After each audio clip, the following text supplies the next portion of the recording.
Hello दोस्तों, नमस्कार। अमृतुल classes में आप सभी का स्वागत है। आज फिर से मैं आप लोगों के सामने एक नए टॉपिक के साथ उपस्थित हूँ।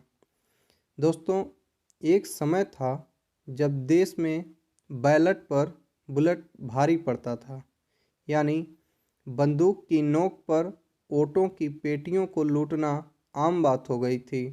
भारत की चुनावी प्रक्रिया में हर तरह की बुराई थी। ऐसे में देश को एक ऐसा मुख्य चुनाव आयुक्त मिलता है जो पूरी चुनाव व्यवस्था को बदल कर रख देता है, बड़े बड़े दिग्गज नेताओं को नकेल कस देता है। उस मुख्य चुनाव आयुक्त का नाम है टी.एन. शेषन। आइए जानते हैं इनका परिचय। टी.एन. शेषन का जन्म 15 दिसंबर 1932 को पलक्कड़, केरल के एक ब्राह्मण परिवार में हुआ था। उन्होंने स्कूली पढ़ाई Basel evangelical mission higher secondary school से की थी।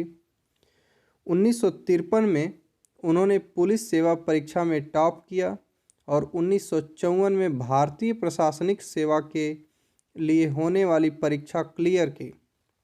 1955 में उन्होंने भारतीय प्रशासनिक सेवा में ट्रेनी के तौर पर अपने करियर की शुरुआत की और 1990 दिसंबर में वह मुख्य चुनाव आयुक्त के पद पर कार्यरत हुए। इनसे नेता इतने डरते क्यों थे? तो इन्होंने चुनाव संबंधित कुछ महत्वपूर्ण सुधार किए थे। इन्होंने चुनाव प्रक्रिया में कानून का सख्ती से पालन करवाया था, आचार संहिता को सख्ती से लागू कराया और इनके कार्यकाल की सबसे महत्वपूर्ण चीज़ अगर कोई है तो वह है सभी मतदाताओं के लिए फ़ोटो लगा पहचान पत्र। यह इनके कार्यकाल का सबसे महत्वपूर्ण भाग है। इन्होंने कई पथ भ्रष्ट नेताओं को सही किया। इन्होंने भ्रष्ट प्रथाओं को खत्म किया, जैसे मतदाताओं को लुभाने या डराने की व्यवस्था को खत्म किया। चुनाव के दौरान शराब अन्य चीज़ों को बांटने पर सख्ती से रोक, प्रचार के लिए सरकारी मशीनरी के दुरुपयोग पर भी इन्होंने रोक लगा दी थी। जाति या सांप्रदायिक आधार पर मतदाताओं से वोट देने की इन्होंने अपील की थी कि वोट न दें। पूर्व अनुमति के बगैर लाउडस्पीकर और तेज आवाज़ में संगीत पर रोक भी इन्होंने लगाई थी। टी.एन. शेषन के बारे में उस वक्त प्रसिद्ध था कि वह जरा सा शक होने पर पूरा का पूरा चुनाव रद्द करवा देते थे।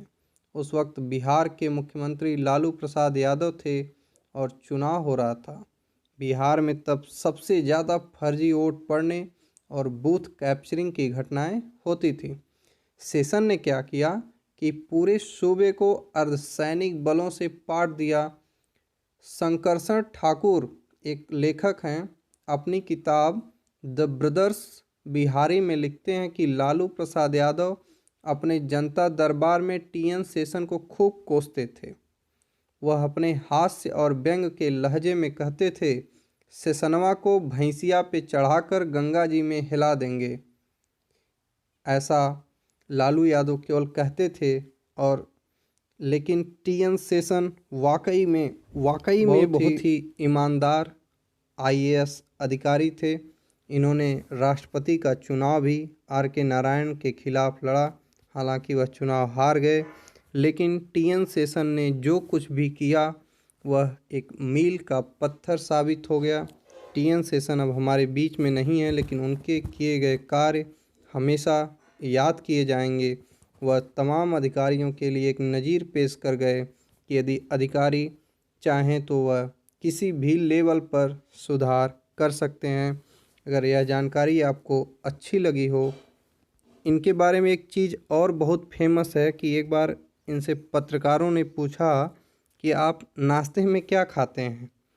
इन्होंने बहुत ही बेबाकी से जवाब दिया कि मैं नाश्ते में नेताओं को खाता हूँ। अर्थात ये नेताओं के दुश्मन तो नहीं थे, लेकिन भ्रष्ट नेताओं के लिए एक काल थे कि मतलब अगर कोई कुछ भी नियम के विरुद्ध करता है तो वह चाहे प्रधानमंत्री हो या मुख्यमंत्री हो, ये किसी को छोड़ने वाले व्यक्ति नहीं थे। यह वीडियो आप लोगों के लिए प्रेरणादायी हो सकती है कि आप भी जब किसी भी लेवल पे हों तो अपने कार्य के प्रति निष्पक्ष रहें, सकारात्मक रहें। बहुत बहुत धन्यवाद। वीडियो अच्छी लगी हो तो इसे लाइक करिए, शेयर ज़रूर करिए, और अगर सब्सक्राइब न किए हों तो सब्सक्राइब करिए और अपना कमेंट ज़रूर दीजिए। धन्यवाद।